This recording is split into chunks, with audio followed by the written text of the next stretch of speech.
leave that to those who have the daily care of him." "You may well be right there," Hugh agreed. "I'll go myself and speak with Abbot Rodulphus. He'll know best how to deal. As to the succession, Dame Dionysia need have no concern. The boy's title is secure enough." In times full of trouble, with cousins contending bitterly for the throne and opportunist lords changing their coats according to the pendulum fortunes of this desultory war, Hugh was only too glad to be guardian of a shire which had changed hands but once, and settled down doggedly thereafter to keep King Stephen's title unchallenged, and the tide of unrest at bay from its borders, whether the threat came from the Empress's forces, the unpredictable cantrips of the wild Welshmen of Powys to the west, or the calculating ambition of the Earl of Chester in the north. Hugh had balanced his relationships with all these perilous neighbours for some years now with fair success. It would have been folly to consider handing over Eyton to another tenant, whatever the possible drawbacks of allowing the succession to pass unbroken to a child. Why upset a family which had remained submissive and loyal, and dug in its heels sturdily to await events when its overlord fled to France?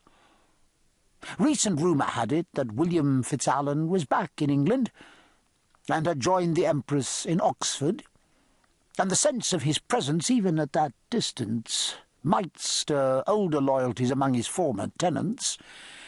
But that was a risk to be met when it showed signs of a rising. To give Eyton to another tenant might well be to rouse the old allegiance needlessly from its prudent slumber. No, Ludel's son should have his rights.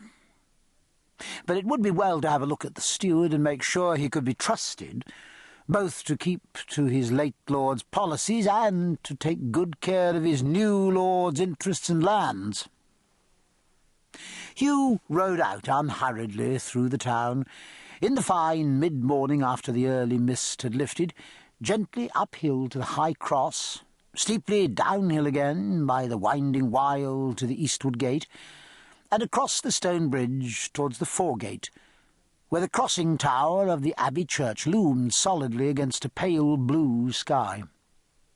The Severn ran rapid but tranquil under the arches of the bridge, still at its mild summer level, its two small grassy islands rimmed with a narrow edging of bleached brown which would be covered again when the first heavy rain brought storm water down from Wales.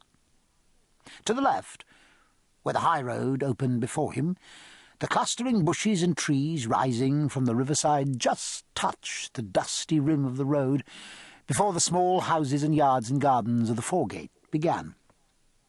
To the right, the mill pool stretched away between its grassy banks, a faint bloom of lingering mist blurring its silver surface, and beyond, the wall of the Abbey enclave arose and the arch of the gatehouse. Hugh dismounted as the porter came out to take his bridle. He was as well known here as any who wore the Benedictine habit and belonged within the walls.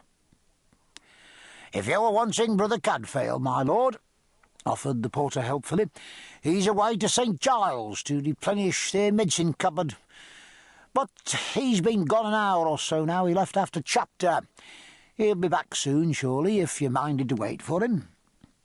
"My business is with the Lord Abbot first," said Hugh, acknowledging without protest the assumption that his every visit here must inevitably be in search of one close crony, though no doubt Cadfael will hear the same word afterwards if he hasn't heard it in advance. The winds always seem to blow news his way before they trouble about the rest of us. These duties take him forth more than most of us ever get the chance," said the porter good-humouredly. "Come to that, how do the poor afflicted souls at St. Giles ever come to hear so much of what goes on in the wide world? For he seldom comes back without some piece of gossip that's amazement to everybody this end of the foregate. Father Abbot's down in his own garden. He's been closeted over accounts with the sacristan for an hour or more, but I saw Brother Benedict leave him a little while ago." He reached a veined brown hand to caress the horse's neck, very respectfully, for Hugh's big, raw-boned grey, as cross-grained as he was strong, had little but contempt for all